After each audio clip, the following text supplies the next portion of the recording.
Okay,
welcome everybody.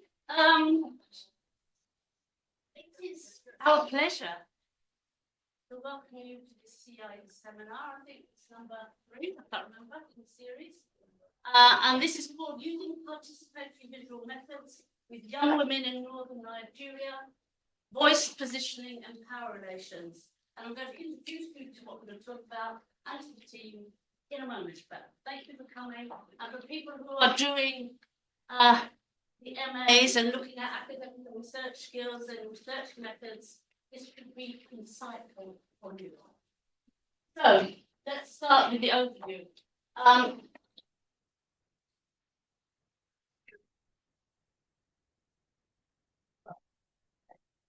So this is what we're going to do today. We're going to talk about the We Say project, which is the project that we're going to present to you, part of it. We're then going to give you an insight into the research context. Then we're going to talk about research rationale, both its substantive and its methodological rationale. We will go through with you some of the PVM methods, participatory visual methods, and then we'll talk about celebrating the voices of young women as they speak out or as they spoke out. And then we'll think back, we'll be reflexive about the claims of participatory research. And if you want to see this in more detail, there's a link there for a published paper about the methods. It's almost a, what's called it, Barbara? A how to do in Sage Methods series. Okay, thank you. Right, so let me introduce you to the team. That's Barbara. I think you might know her. She was the PI for this project. And this is Professor Dauda Moses. And Moses is online, and he'll talk to you in a moment.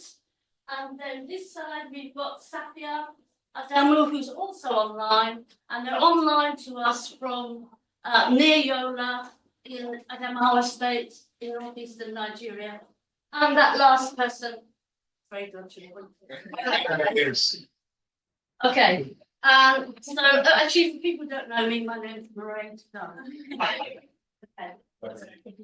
Dodgy Dunne, yeah.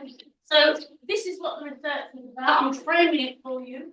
Youth, gender and education, changing landscapes of work in rural sub-Saharan Africa. Called it the We Say project. It was a collaboration between Sussex and Moddibo Adama University in Adama State, where Safiya and Moses work. Our key research questions were: how do female youth in rural sub-Saharan Africa understand work, and what significance does this have for their lives and imagined futures? How have they navigated the demands of work and education? What are their agendas for social change with respect to work and how their work is valued? You'll notice that the title says Sub-Saharan Africa. We worked in 2 different countries, Nigeria and South Africa, and today we're just reporting on the Nigerian work. In order to do this, we agreed a kind of conceptual framing. And what we were looking at, basically, because we were looking at young women, we wanted to look at the gendered effects of their lives, how gender was influencing them. But we were trying to see how gender was in the middle of their concerns for education, for work, and home life. So what were the intersections around those parts of their lives for them as young women? And you can see that we have other questions besides that, like where is your home life? The rural women, things about what they do. We had what kind of work they were looking for. We also had what kind of education they had, how long they were in education, etc. And of course, we were looking for gender patterns at home, in the school, in work, and in leisure. Okay, I'm now going to hand over to Safiya. Are you okay, Safiya? You ready? You're muted. Hi, Máiréad. I'm ready. Okay, go for it, Safiya. Thank you. You're welcome. Okay, I'm Safiya Aliyu, and I'll talk on the research and context. As we can all see, this is a map of Nigeria. And where is indicated the coffee color, the yellow color, and the green color, all these represent the northern part of Nigeria. And the yellow color is the northeastern part of the Nigeria, where the research was held there. And where the arrow is pointing there, this indicates the study area. We have the Numa and the Gire under the Adamawa state. Next slide, please.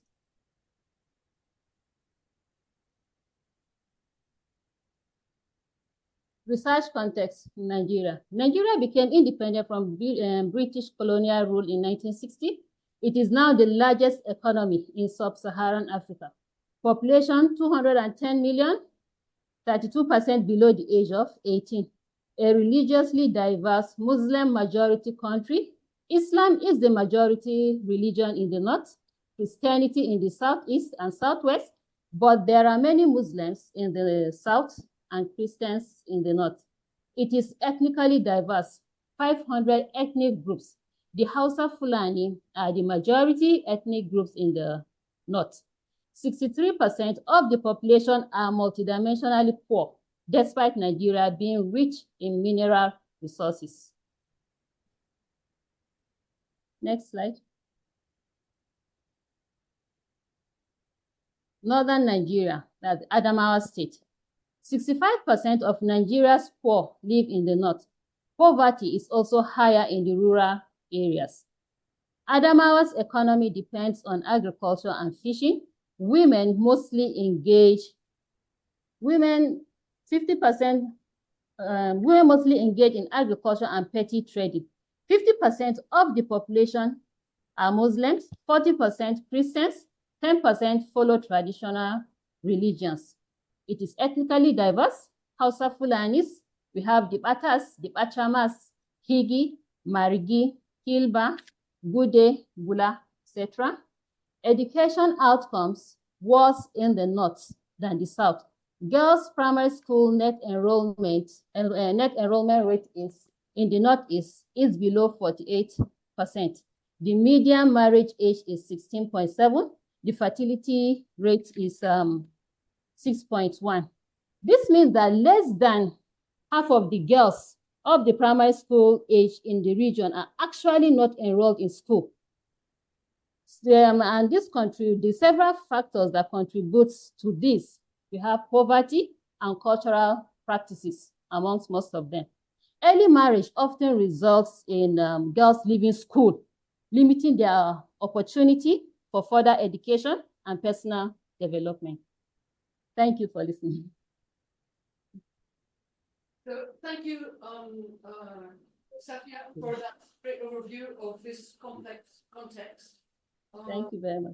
Moving on now to the research rationale.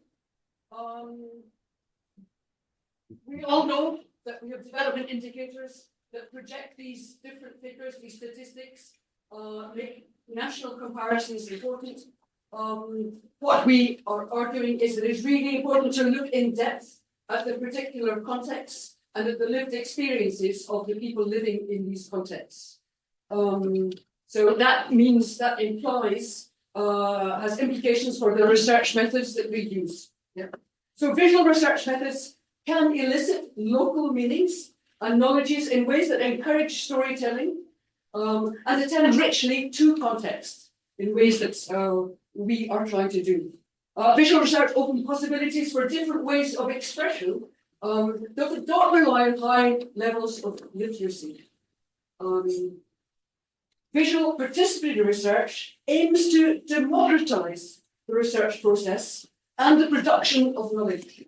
And in fact, within our participatory visual methods framework, we don't use the term participant, we use the term co-researcher participant, or CRP, to reflect the co-construction of knowledge that we are aiming to do with them.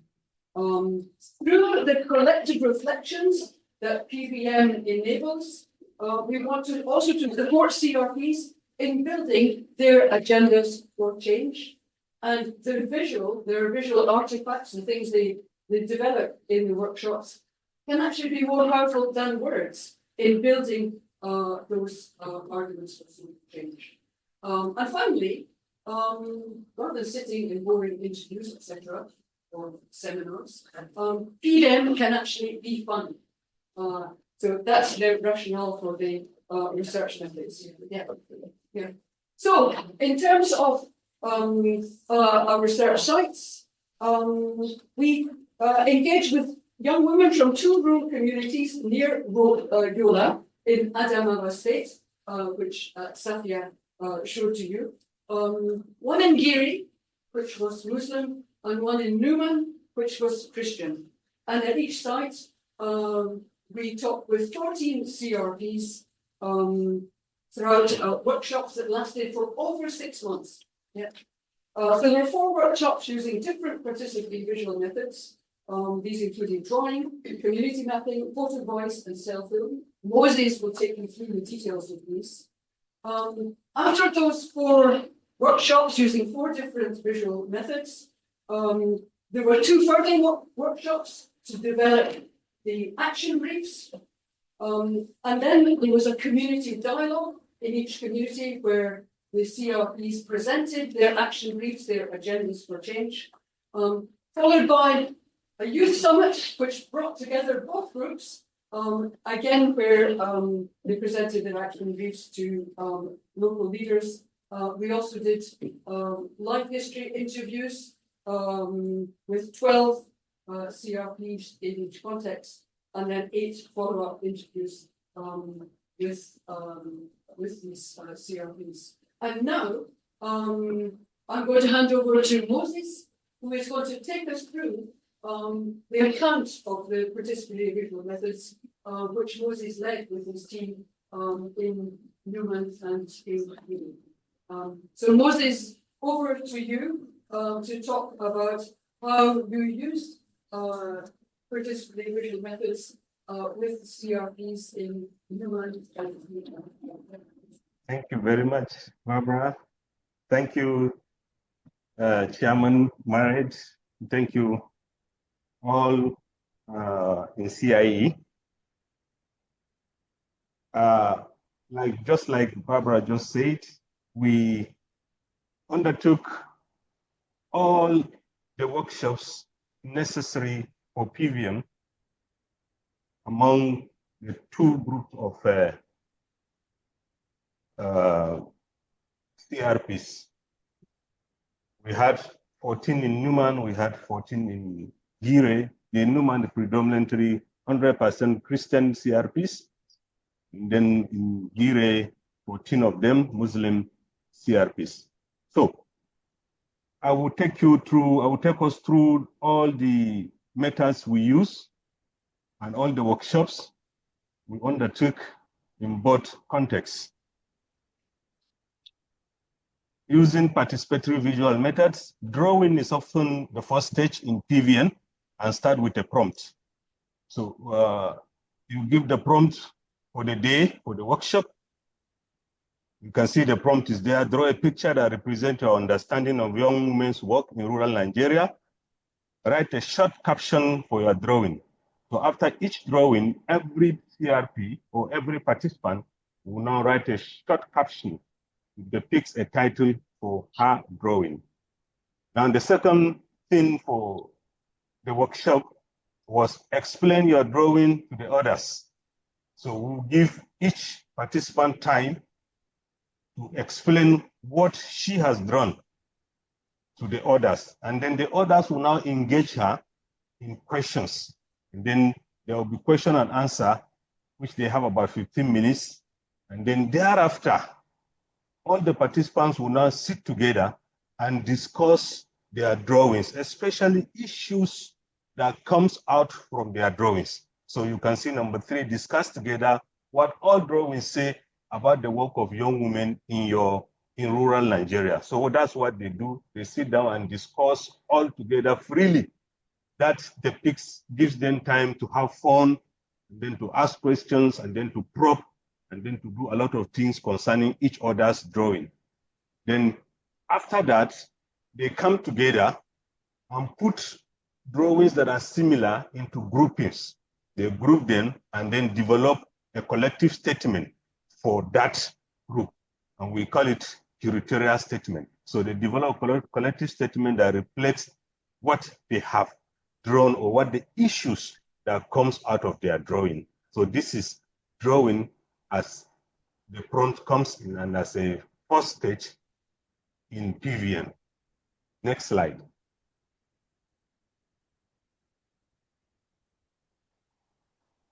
Now, as you can see, these drawings came up from the workshops we had, and virtually we have over 30 of these drawings from these two contexts. So the day was for drawing, and the prompt was that draw your understanding of young women's work in Nigeria. So as you can see, my top right, you can see a drawing and with a title, a woman cooking and a man reads. So you can see the woman, after all the work in the day for the day, she comes back to cook while the man is relaxing and then reading. Now, down that drawing, you can see a second drawing that depicts a woman sweeping and her daughter going to fetch water, and then the other daughter or the woman still was farming in the farm. As you can see from this picture, that's the second drawing down. Women's work at home, as you can see, this girl is sweeping. One of her sisters has gone to fetch water while the mother is in the farm farming. It is from the farming activities that the mother was able to build the house which they now live in. This is a quotation from a drawing by Máiréad Dunne. Now, from there, you discover that CRPs presented their drawings to each other, engage in discussions, and develop a collective statement. In both contexts, this highlighted the high burden of work that young women were expected to do in the home and outside the home. One thing with drawings, one thing with drawings with PVM is that you allow the CRPs to express themselves, and you do little of editing. In fact, virtually zero editing what they have done. Allow them to express themselves in the way they understand. Most of the discussions were undertook in local languages, which we translated or which we transcribed based on what you have seen here. So this is what happened in the drawing section. You draw, let them draw, and then discuss about it, ask questions, then comes out to show that in both contexts, women have a lot of burden of work that they carry, both at home and outside the home. Next slide. The second workshop is what we call community mapping. Now, in community mapping, the CRPs or co-researcher participants will look around their community and then map out things that they see in the community, both tangible and intangible assets that they see in the community that reflects the theme which is under study.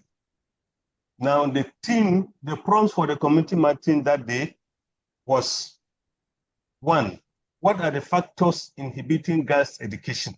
Now, we expect the CRPs look at the community and then talk about, identify factors that inhibits girls' education in the community. Now, number two, what are the barriers to young women's education and work? What are your visions for change? And what community resources can support this change? Now, instead of them listing all these things, they now put them into drawings. That is what is called community mapping. As you can see, this is a community mapping output for group 2. We group them into 4 groups. This is for group 2. So they divide their drawings into the prompts, 1, 2, 3, 4. Now, the GIRE response for question 1, which is what are the factors inhibiting girls' education, was culture. They identify culture, poverty, and early marriage as the major factors inhibiting girls' education in their community, and each of which they then elaborated on. This is an example of their elaborations on early marriage. Now, listen to the elaboration. This young lady was 13 years old and was forced to marry a 78-year-old man. She has ambition of becoming a medical doctor, but her parents forced her to marry at the age of 13. She was only able to complete her primary school education.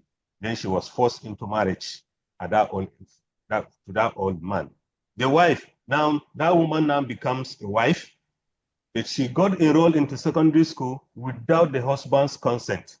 She sponsored her education up to junior secondary school 3 with the money she is getting from her husband. Before the husband realized that she is attending school, she had written junior secondary school certificate examination. The husband, the husband now beat her and instructed her to withdraw from the school. So this is an extract from what the CRPs describe as. The third one is photo voice. Now, in photo voice means you put a camera in the hands of the co-researcher participants and allow them to take a picture representing their understanding of what the theme is. So the prompt for photo voice was that take a picture of your understanding of the relationship between women's work and education. So the co-researcher participants went out with their cameras and then they took photos in response to the prompt, printed them using selfie printers, then explained what those pictures depicted. This is just one of them. A young orphan girl living with her stepmother. The stepmother doesn't want the girl to attend school, so always engage the girl with so many domestic chores. She usually goes to school late, so the teachers give her all sort of punishment. As you can see, even the picture taken has a title. A young woman forced to do house chores early in the morning before going to school. This is what the researcher participants took in photo voice. Next slide. Now, the fourth workshop is self-film. In self-film, the co-researcher participants will act a drawing based on a story. They will act a drama based on a story. And they will depict their story on a storyboard, depicting scenes of the dramas. For instance, this is one of the dramas they acted. Each group constructed a storyboard depicting 6 scenes of their self-films. The scene one, it acted a young woman doing house chores with her daughter. Scene number 2, a young woman taking her child to school. That same young woman, after doing house chores, will not take her child to school. She then went to school with her friend. After school, she cooks for her family and cleans the house. Now scene 5, she went to the shop to make sales and read her books. Then she came back home and met her husband quarreling. Actually, the prompt for the day was to create a drama depicting how young women deal with education and work. So these 6 scenes were acted in drama. Each group acted out and filmed their story before discussing with the others. Just a key, yes, she is the one doing everything. Despite all maltreatment, the mother doesn't want to leave the marriage because of her daughter. She doesn't want her daughter to grow in a broken home. She's enduring the pains because of her daughter. That is part of the scene acted and the discussion that went through after acting the scene. Next slide. Now, after these 4 major workshops, the CRPs come together to look at what they have done so that they will not discuss and come out with issues out of the workshops. So in order to allow them to develop what we call the action briefs. So in each context, the different groups of CRP exhibited the visual artifacts from their previous workshop.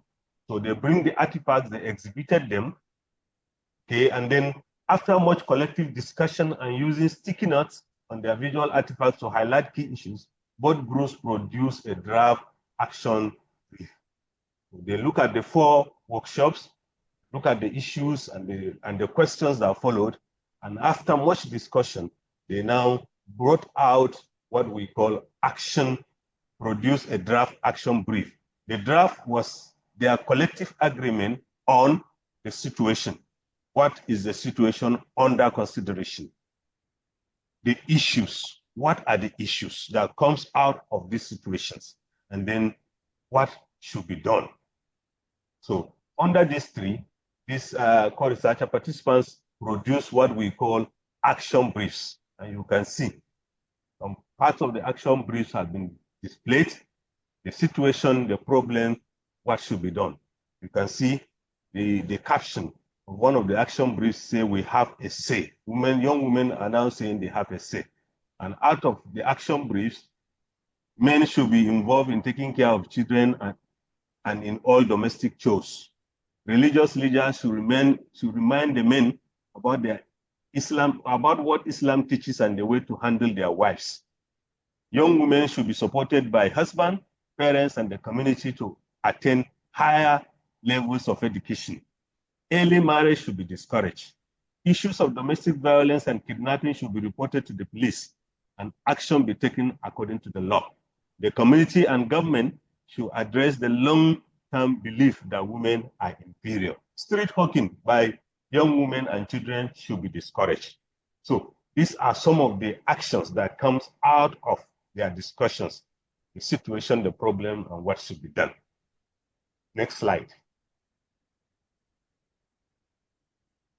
Okay, thank you for taking us through the complex processes of PBM.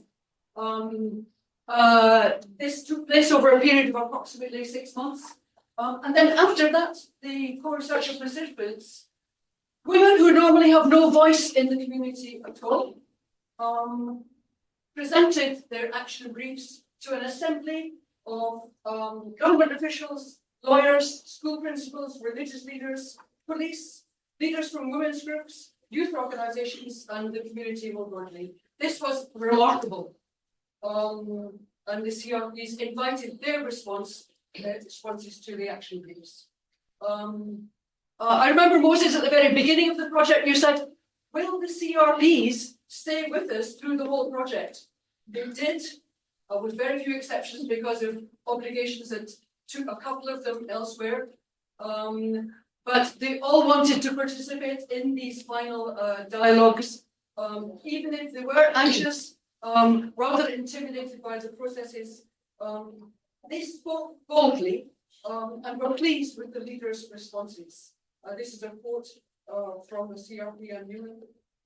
During the community dialogue, the community leader promised he will ensure that women are part of the community leadership in ways they hadn't been before. So they had lots of promises from the community leaders about what recognition of the issues they were raising and promises of action. Yeah? So this sounds fantastic. And we hope to go back to explore those processes of change very shortly. But we do want to revisit the claims of participatory research. Against PVM claims to give voice to the CRPs. Actually, the workshop interactions included many instances where the young women regulated each other in ways that were re-inscribing gender norms. Yeah. So some examples of this.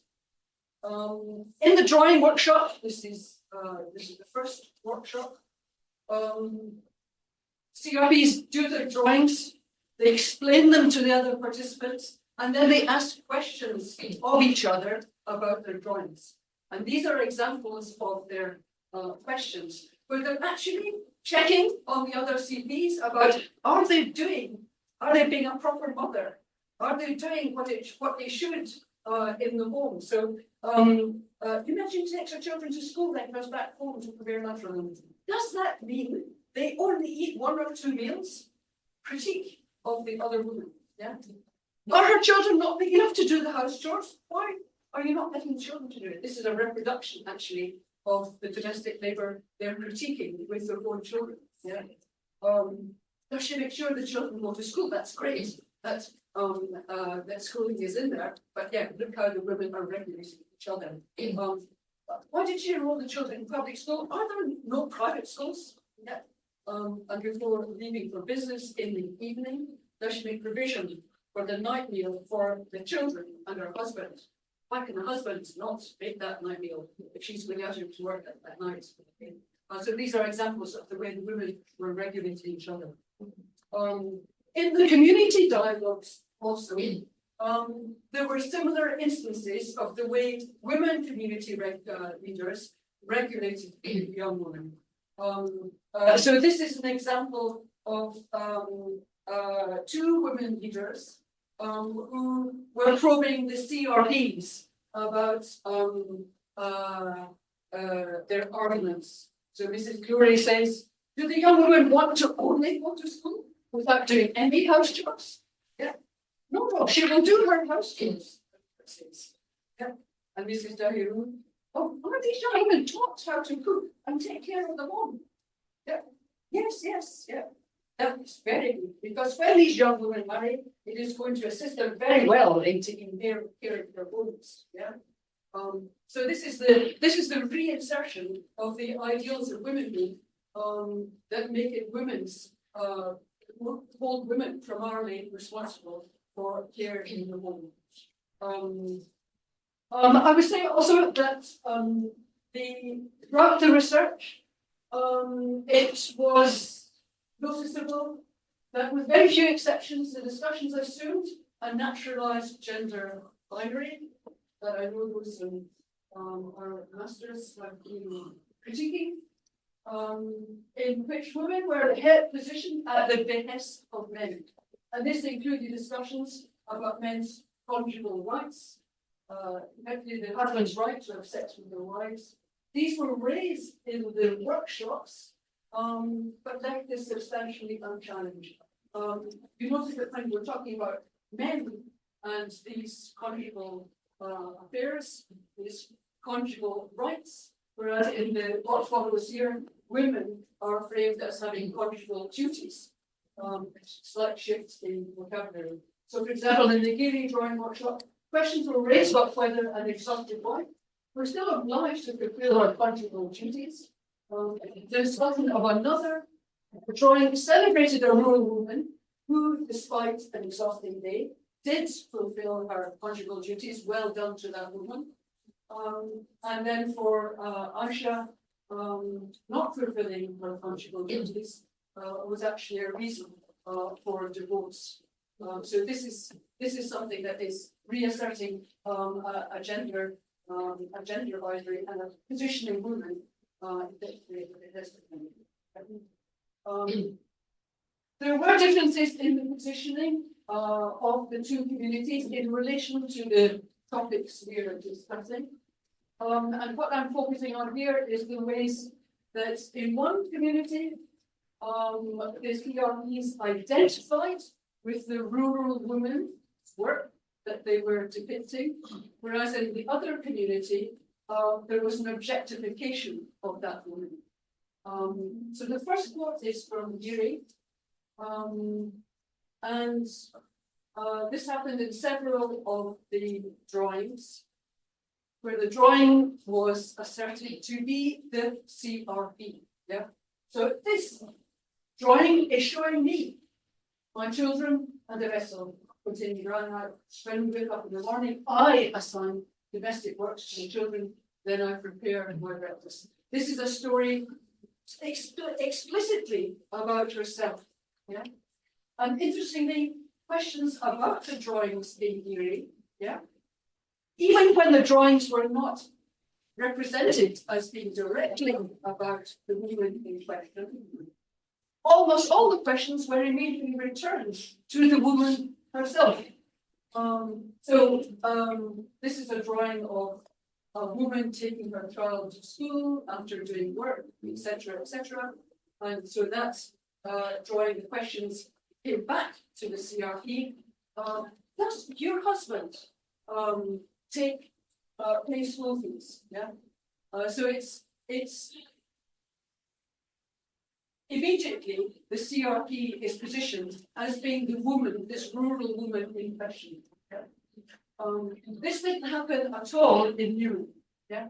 The drawings are representations of the rural African woman, and the question sustain a more distance objectification.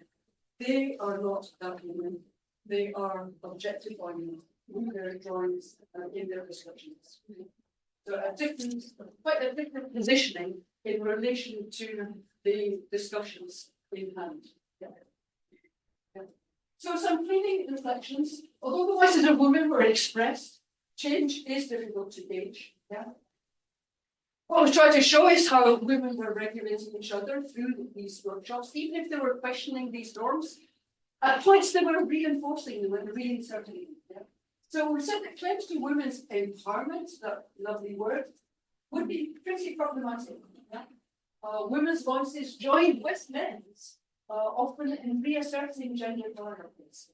And we will say that in our analysis of this data, attending to positioning and power relations within the research suggest how at many points ideals for womanhood that sustained women's subordination remained relatively untroubled. Yeah.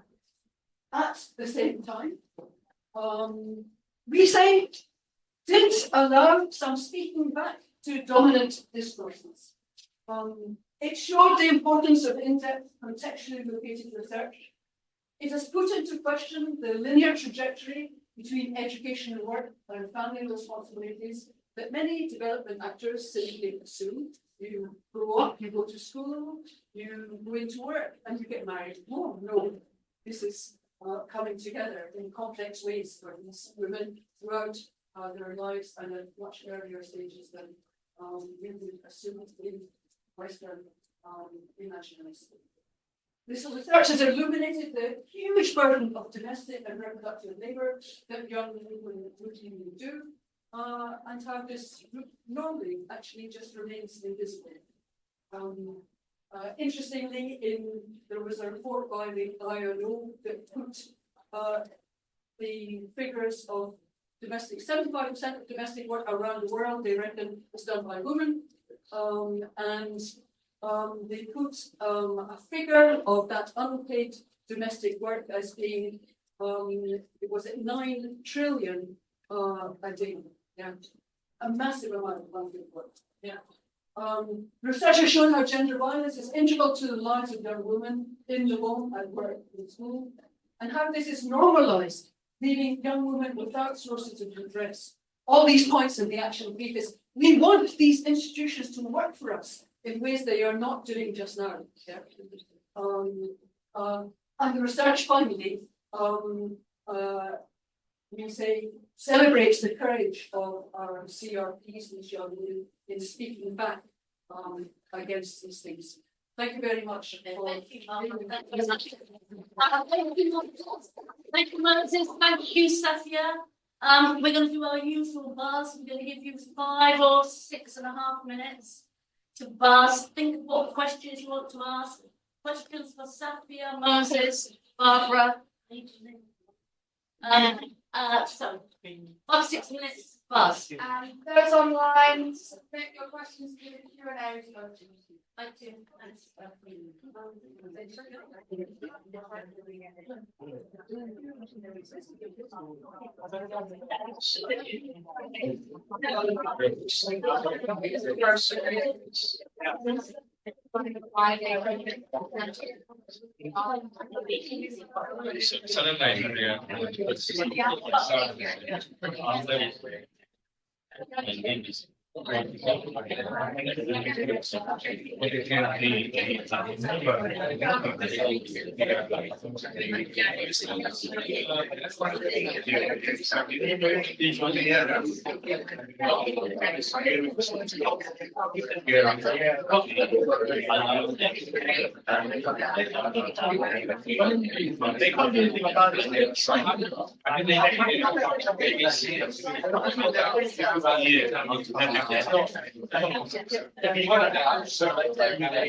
You also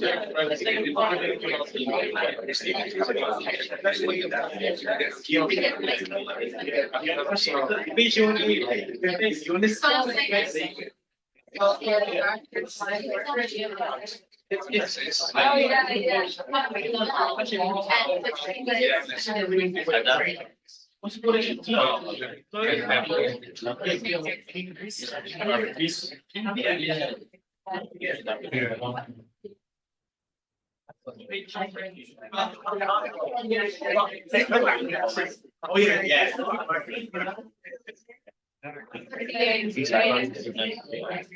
We are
Let's come back into the room.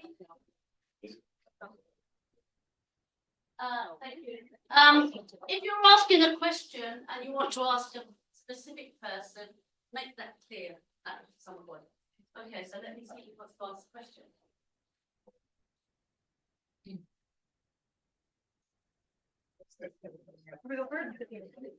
Hello, Stella. Yeah, come on. I just Speak loudly. Yes, I'll stand up. I want a microphone there, but you know.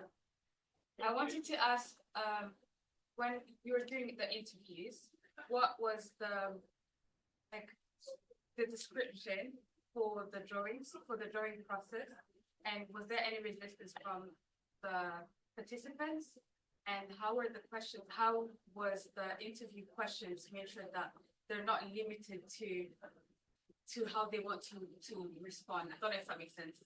Okay, they weren't quite interviews, but you want to know how, when they were talking about the drawings, how did that go? What was it like? Are you asking anybody in particular? The person that was there. Moses. Yeah. Moses, do you want to try that question? Did you hear the question, Moses? You're on mute. Moses, we have a question from the room about the processes of the doing drawings. Yeah. It probably is good for you to come closer to the mic and doing this. It's muted. Moses, can you talk your answer to the question? Can you hear it? Can you type in? You're muted, Moses. You're muted. And can you hear it?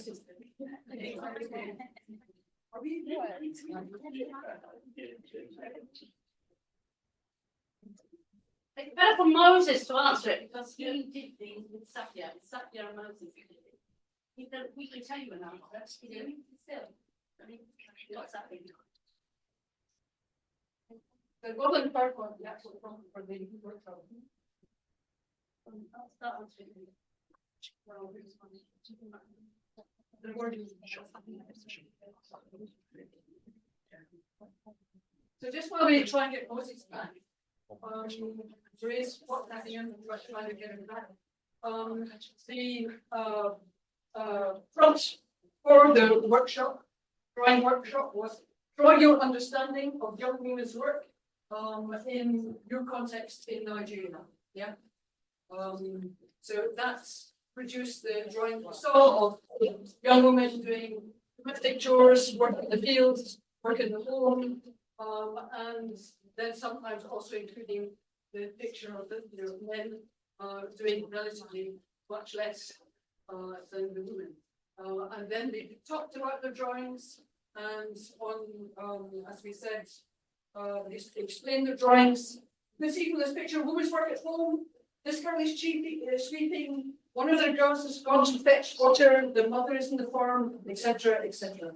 So a whole story about the work itself. Our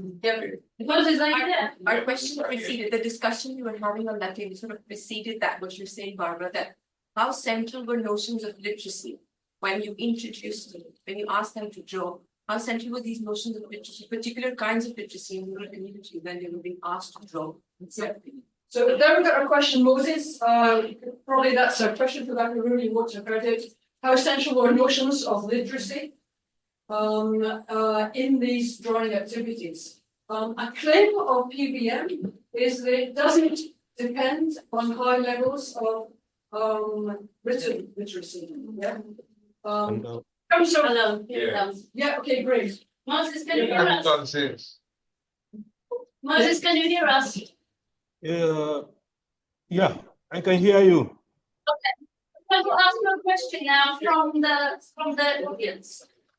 Okay. Yeah. So the question, Moses, is to that in the drawing workshops, did they depend on levels of literacy, different kinds of literacy? Yeah. You want to Take it again, Barbara. in the drawing workshops, yeah. Yes. To what extent did they depend on levels of literacy? Okay. So can I answer this one now? Yeah, Great. Okay, Yeah. thank you very much. In PVM, we actually, even in all the workshops, apart from drawing, we actually do not put more emphasis on level of education as such. We believe that in drawing, a stick can represent a drawing. So, and we also believe that we don't look at the aesthetics of the drawing, but we believe in the message the person doing the drawing is going to share on the drawing. So the issue of literacy does not matter. We believe that if somebody can talk, can speak, okay, we can also be able to put down something and say, this is a woman. This is the work of a woman, representing it even by a stick or anything. So literacy does not count much. If you look at the characteristics of our CRPs, both in Numan and in Gire, they are dispersed. They are well dispersed. Some are in secondary school, some are in polytechnics, some are even in the universities. Some have not even been to secondary school. Some just finished primary. In fact, some have not even attended primary school. Some are just housewives, but they were able to produce drawings.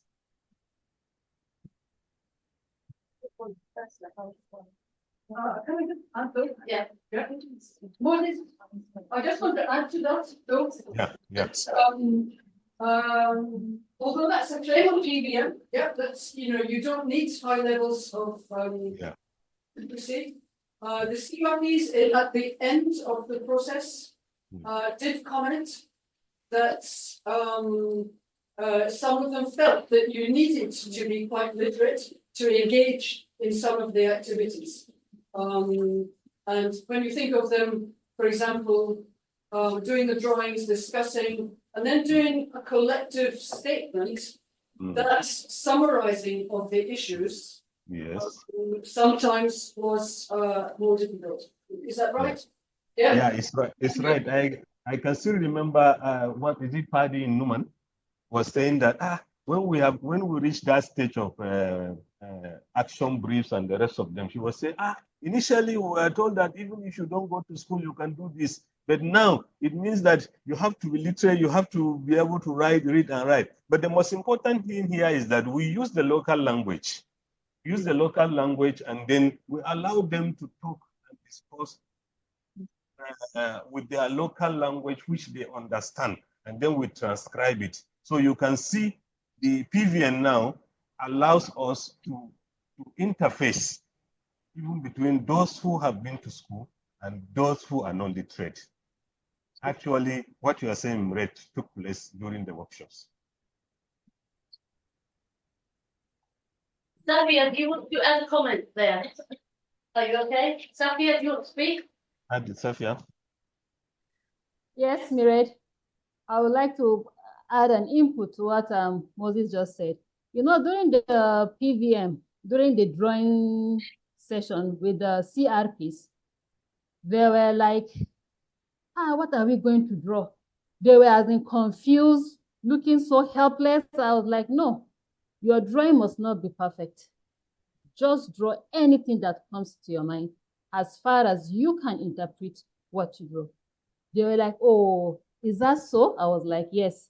So they were like, so by the time they said drawing, they would be like, I should come. Are they on the right track? I say, yes, just go on. So the level of education here does not matter in PVM as far as you can communicate with them. We communicate with them through their language, both the Hausa, Fulani, in Gire there. At least I am there with them. So the ones that can't even speak Hausa, they will come to me and speak to me with Fulani with full day. So I was able to tell them, direct them on what to do. That's all. Thanks. Shall we take some more questions? Yeah, sorry. Okay. So upon the drawing brief and the subsequent discussion or community dialogue, many of the issues pointed out were issues that are the result of men's decision-making and power. How can we involve men, fathers, brothers, and so on, not just leaders, in this? So how can we involve men in? Yeah, so in addressing the issues and the power imbalances caused by their own decision making. Let's take another one. Yeah. Go ahead. Yeah. After the women. Let me answer that. Yeah, I will answer it. I had the question. No, we're going to ask them the question. We're collecting a couple. You ready? Yeah. We have 3 questions. Try and keep the best one. But another 2 questions is a bit related, so. Well, let's go for it. Okay. Let's try. The first one question is, we would like to know what was the process of selecting those participants look like? That's one question. And another question is how these CRPs built a trust between these participants and the CRP so that the process would be more smooth and open. And another follow-up question is that the participants have to revisit the oppression they are feeling. They have to reflect the problems they are encountering in their families and daily lives. But as in the presentation, I also mentioned that the move to change is a bit difficult, right? So the thing is, participants just finished mentioning their things and revisiting their feelings and oppressions. So how the CRPs or this whole research consider the well-being of the participants? Okay, thanks. We'll hold it there because that's about 100 questions. And Moses is actually answer them. Let's put that brother. First question, Moses, is how can we get men involved in making changes in decision making in the community? Yeah. What was that one? Process of selecting CRPs. There's the next one. There's the processes of selecting the CRPs. Yes. The next one was on the processes building trust amongst the CRPs between you and them. Yes. And then a question finally about the well-being of the CRPs, given that the research is asking them to visit their oppressions, for example. Okay, I think I got the first three questions clearly, but let me attempt them. Then maybe you elaborate more on the fourth question. The first one is how will you involve how are the men being involved these issues? Now, after the negotiation workshop, the CRPs agreed this is what we want, this is the situation, this is the question, this is the matter, this is the solution. So the next was what we call community dialogue. Now, in community dialogue, the CRPs now suggest people in the community who are saddled with responsibilities and who are leaders and who are policymakers. The CRPs now suggest them. Then we invited them to come and then listen to what these CRPs have to say on these issues. So there were traditional leaders, you can see them on the pictures. There were policymakers, there were police officers, there were all these things that were suggested, and most of them are men. So they come in, religious leaders, liman, pastors, they come in, and then CRPs now were able to talk with them. They were able to dialogue with them on these issues. Now, that's when the men now realize what these young women are saying, and they now made promises. They now made a lot of promises that they are going to take them back. They are going to talk to themselves as men. They are going to talk to themselves as leaders on these issues. So this is how we now involve them. And thereafter, after the community dialogue, we put everything together and took them to what we call youth summit in the state. And youth summit is a larger workshop where it involves higher stakeholders in the state. We have commissioners and permanent secretaries and directors of ministries and traditional rulers in key positions and who attended the youth summit and then dialogue with us still on these issues. And we extracted commitment from them that they are going to do this and make sure that these things are done and these things are changed. I think this is how we were able to, the CRPs were able to involve the men in these issues. Now, the second question is, how do we select the CRPs? Actually, when we started, we had all this consent form and all of them. We were also in a big dilemma on how do we get these CRPs. But during our training, we understood that we can liaise with communities, we can liaise with women groups, we can liaise with societies, we can liaise with organizations, the church and the mosques and the rest of them.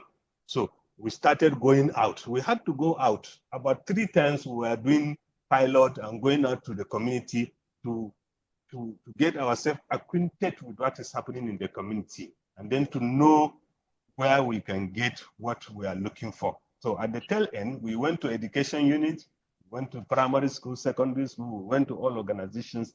At the tail end, we discovered that the best place to get a mix of these CRPs is where they have their own women organizations. So mostly we went to their women organizations and then we talked with their leaders. This is what we want. And then we were able to get those who volunteered that they will participate. That's how we got to the CRPs. Number 3, how do we build trust? Now, you know, this is a religiously diverse nation, and especially in the practice of Islam, a man is not supposed to be seen with a Muslim woman, just like I'm staying with Safiya now, okay? So a man is not supposed to be seen with talking with a Muslim woman outside. So, but then because of the nature of the PVN, and then that also the youth researcher is a young woman like them, okay? That one opened door for us. And the first workshop, the introduction workshop, was so nervous, but then when they understood that this is part of fun, they had time within themselves to talk and discuss and then open up. Okay, before you understand, we started getting trust from them, started calling us, all things, we started discussing up to the point that I myself was able to conduct a life history interview with the women. So it is through the process of the workshop, allowing them free time to talk and have fun, then we're able to blend, and then we're able to build across the CRPs. I think the fourth question Barbara is talking about, what is the well-being of the CRPs? Is it, I don't understand the question. It's the research processes are asking the young women to revisit things that are quite oppressive, quite difficult for them. And in doing that, there are concerns obviously for when, what is the effect of having to revisit those things on them? And how did we ensure the well-being of the participants? The workshop actually required them to revisit some few things. And actually, it wasn't easy on them because some of the things they felt they are not supposed to do, or they are not supposed to revisit, they are not supposed to, what they are supposed to do is asking them to redo them again or to revisit them. It wasn't actually easy, but then I think PVN opened door for them to be free, okay, to be free with us, and then to air in where they have issues even at home with their families and whatsoever. So it was based on that they were able to come and then were able to talk about all these things. Now their well-being, actually in terms of provision, the research has made provision for them in terms of their transportation and their feeding on the day of the workshop. And then in the research, I remember we have the social welfare aspect of it.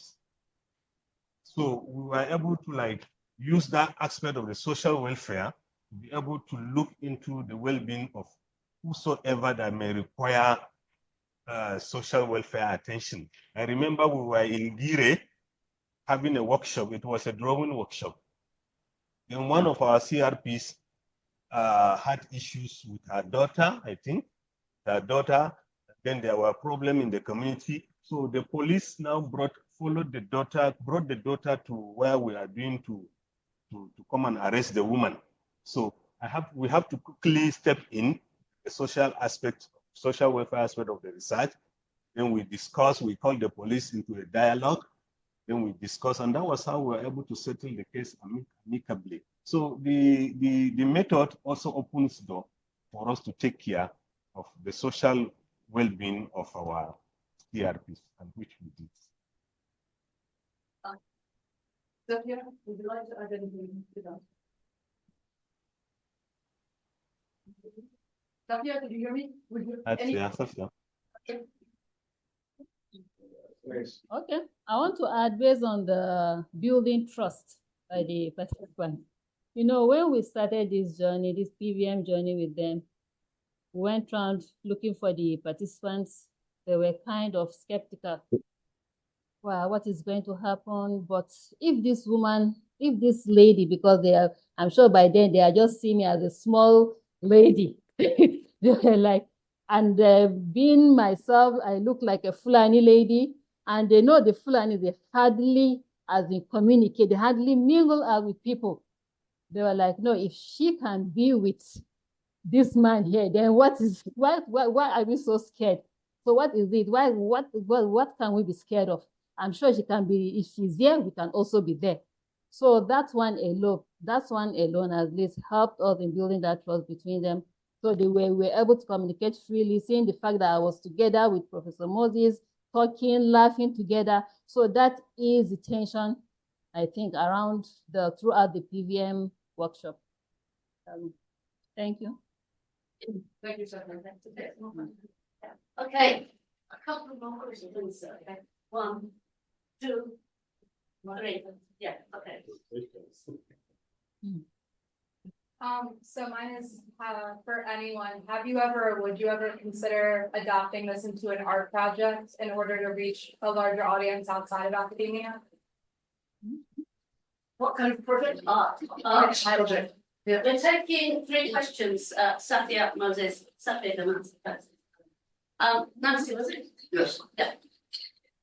Okay, Moses and Safiya, my questions are around the methodology and how they intersect with the conceptual knowledge of some things discussed, and if they are also a form of reinforcing those power structures and the hegemonies within Numan and Jire. You can hear me clearly. Like when I saw the questions of the prompts that I asked, I could see things around from the participants. We divided into Christians and Muslims, which gives the perception that in Numan only Christians and Muslims exist. So that is a way of reinforcing that particular power structure of Christianity and Islam being dominant and suppressing other minor traditional religious practices. And also, when we talk of education and empowerment, speaking from the perspective of critical pedagogy, did we consider what the people in the community feel is education, or do we reinforce the idea that Western education is the only form of education that could give them empowerment? Because we know the history of human and the whole crisis that's going on, the Boko Haram and the rest, which is a result of imposition of particular type of education and empowerment on people. Do you take this into consideration when preparing this workshop and things like that? Okay, that's a very complicated question. It's fantastic. 6 questions in one, but you can translate that in a moment. Yes, and it's your question now. Okay. First one is the overall results that came out of the action group. Was there any power play between those who were fed among participants and those who were not?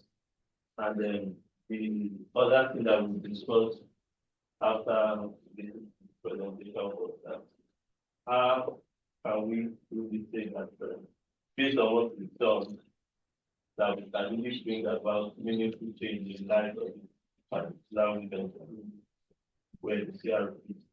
Okay, thank you. Did you get that? Yeah. Okay, let's go to Safiya. Okay, Safiya,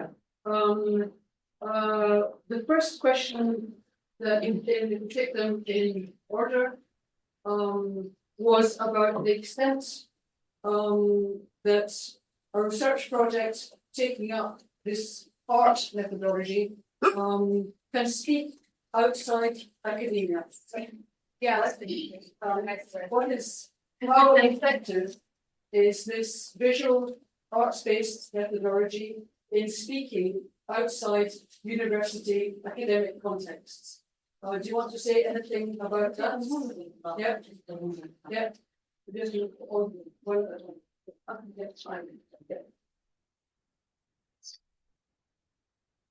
Okay. Barbara,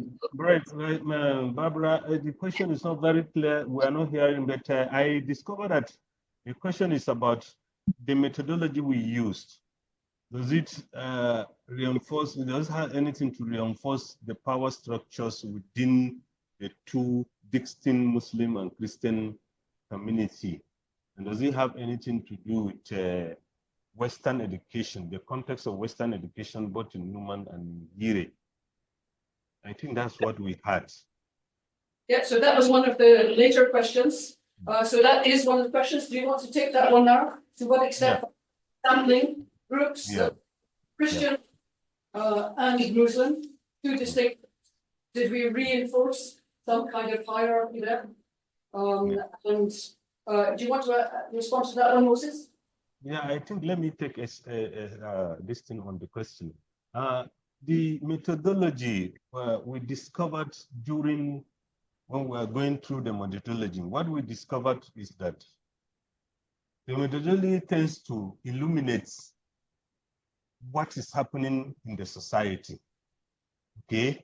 And then the aim was actually to see how those who are involved or concerned will be able to navigate through for a positive change. What are they feeling?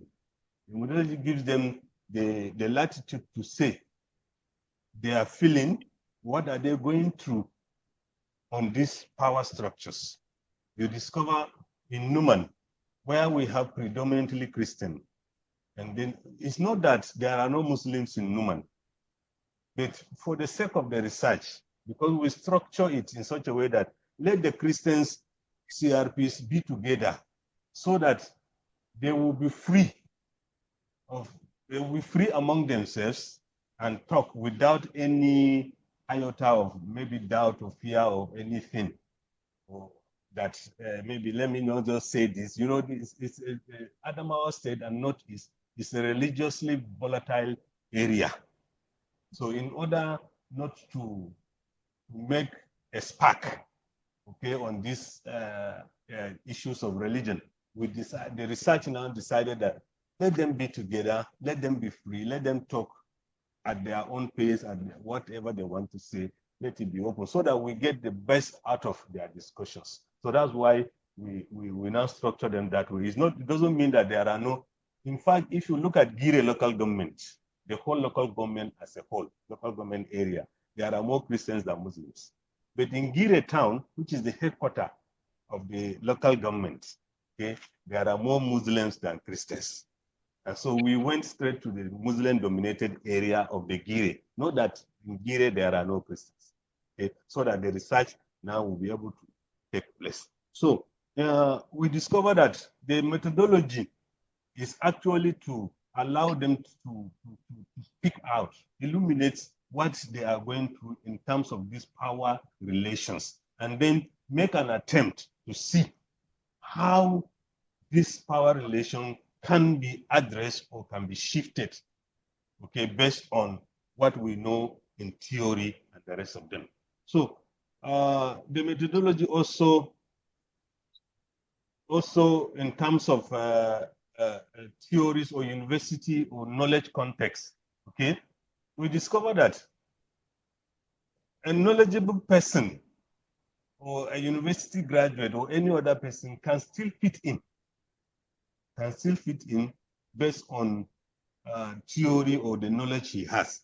But then it also opens door for any other ordinary person to come in and air his own views. I don't know if I've answered the question because I didn't get the question very well. Maybe you can. Barbara can help us add. Yeah, Máiréad's going to respond. Thanks for that. I think the question about the methods, in a sense, the idea of this research was to get women speaking about what they regarded as things that they wanted to change.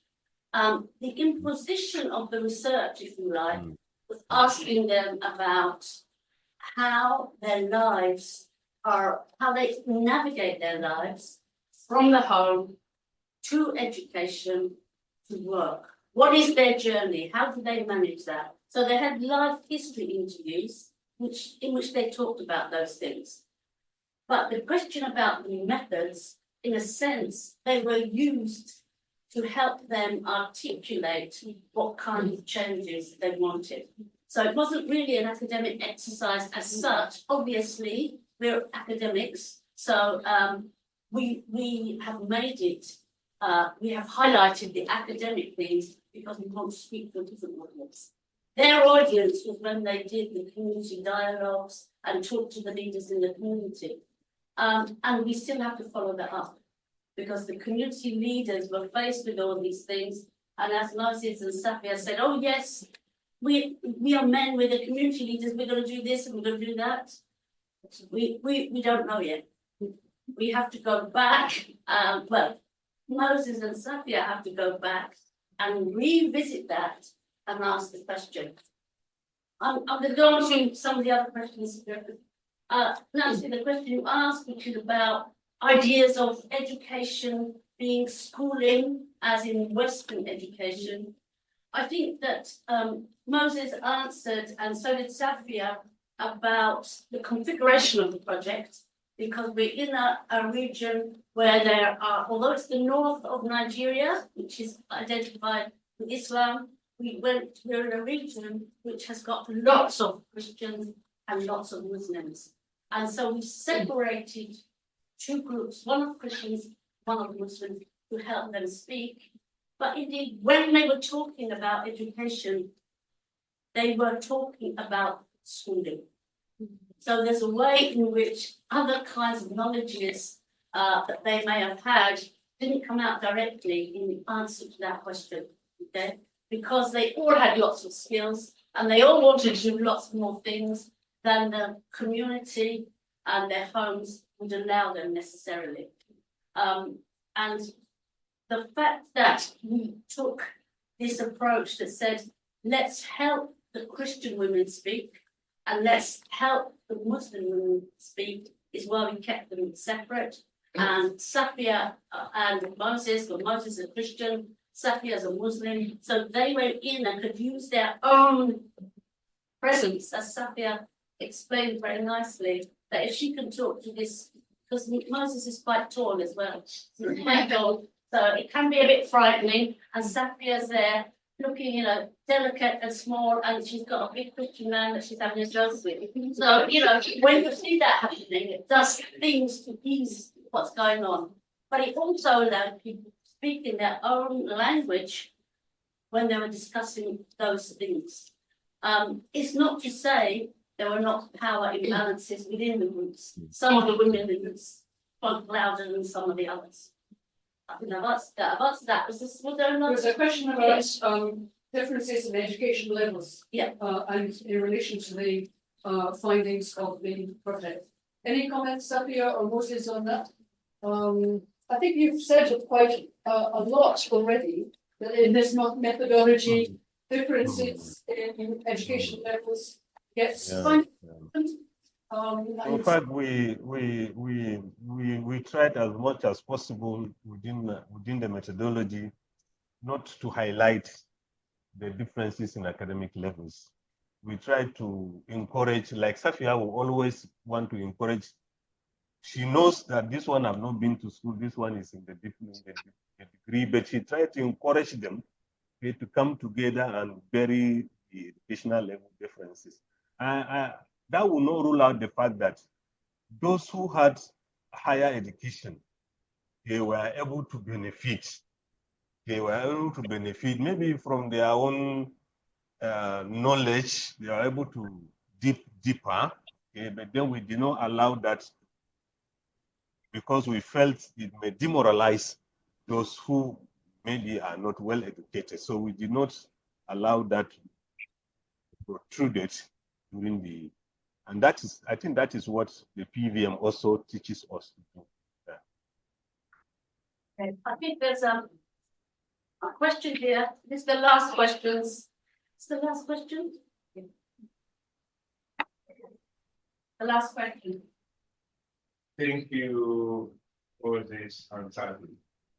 For me, this is kind of, I've been hearing Barbara Moray about this research because probably like kind of the old two positionalities, kind of what I wanted to kind of put in here, like doing this research, knowing, like Sam said, Fulani and the Christian, kind of seeing kind of how the northern part of Nigeria was colonized in terms of, you mentioned about these are local religion. We have local people, Christian, and then, but these Christian people, they were local religion before. And these Islam people, they were local before they become Islam. So within this kind of, within understanding the Luga kind of projects within the North, and I just wanted to ask you as a researcher, your own positionality, what do you positionality in terms of what do you carry into this research, and what does that kind of teach? What did you learn from this in terms of Nigeria as a whole. Yeah, that's what I wanted to. So Moses, did you Um, adapt this? yeah, Barbara, you can recap the question so that I can. Yeah, so it's a question about the colonial history of Nigeria. Yes. Yes. And it's how you position yourself in relation to this, what you learned from the research. There's a reference to the project of Lugard, who was the governor of northern Nigeria in colonial times. And yeah, I suppose the Nigeria itself when it became colony. So Yeah. yeah. I think I thought, Barbara, you will be at the right position as a professor of decolonization to answer that question. But then, actually, like he pointed out, the person that asked the question pointed out, yeah, the northern Nigeria before the missionaries or the Islam came, they were practicing other religions, okay, and then the Christianity and the missionaries came after the colonial masters. Okay, the fact still remains today. I don't know how I will put it, but the truth still remains today in especially in northern Nigeria, that if you come out to say there was one time another religion apart from Christianity and Islam, people will be surprised. People will be asking, this generation will be asking, is that true? We have never had that.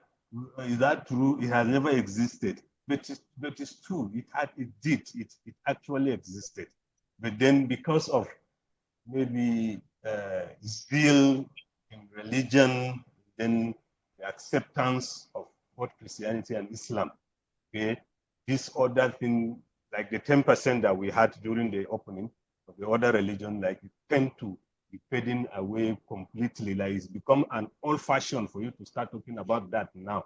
This is the situation we have, especially in northern Nigeria. So taking ourselves, what do we learn based on that and based on colonialism during the research? Actually, we learned a lot. We presented that paper, I think, in Oxford last year, Breaking Dominant Friends.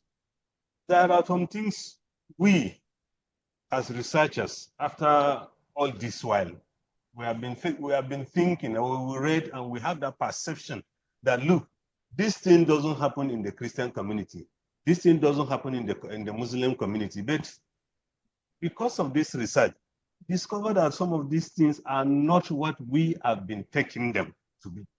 Yeah, they are not. They are not. The research broke a lot of dominant things that we as researchers come to discover that, look, they say this is because she's a Muslim or he's a Muslim, that's why they are doing it. Well, we discovered that by this research, we came to discover that it's not because of religion. There are other factors like tradition and culture of the people, okay? And so many other things. So both in Numan and in Gire, we had such findings, and we were like, is that so? Thank God for this research. Safiya, I think you add something. Safiya, any comments from you? Very well. Yes, Máiréad. During the course of this research, we were able to think deeper into what is actually happening around us. Especially during the youth summit, the Gire and the Numan, they were together. So I was thinking maybe they were going to be as in separate themselves. They would not like to mingle with the Numan, since the Gire, they are Muslims, and the Numan, they are Christians. But to our surprise, maybe it's the fact that, Professor Moses was there, I was there, I will be there in Numan, in Gire, both the two religions coming together. So even during the youth summit, they were all together. They were asking each other's questions. Even during the course of the research, during the community mapping, we even picked some participants from Numan to come and help out. Because talking to the women, since the Numan people, they speak Hausa very well, So they were able to come and help us out in communicating to them. No, this is what we are, this is what is supposed to, this is what you are supposed to do. So we are thinking they will be like, no, why are these people coming to us? But no, we were surprised. They were all together. Anytime they have issues, they'll go, come and direct us, help us with this. So it was really an eye-opener for us. And especially, even me that I'm sitting down here today, I'll be like, thanks to this methodology, I hardly go out, I hardly mingle with people, but because of this, I am now socializing around. I'll meet people. You know, sometimes, even yesterday, I was with one pastor who were talking, gisting. They'll be like, no, you this Fulani girl. So that's how you can talk. They'll be like, no, they were like, no, we think you will be as in, that sitting down aside, you will not like to come to us. Maybe the fact that you are married, I was like, no, I am educated. My husband is educated. And I'm not locked up in the house like a full-time husband. They're like, no, that's good, that's good. So we learn to open up. And the PVM really helps us in that. It's an eye-opener and it's fun. Thank you very much. Well done, Safiya. I mean, it's very clear that you managed to break down so many stereotypes. Actually, facilitation over those 6 months, 7 months more, it was so in-depth, so well done. And it's largely because of you that the research has proved so rich. So my thank you. As well as the three. Yep, time to. Okay, so it just leaves me to thank Safiya, to thank Moses, and to thank Barbara, and to thank myself, and to thank you.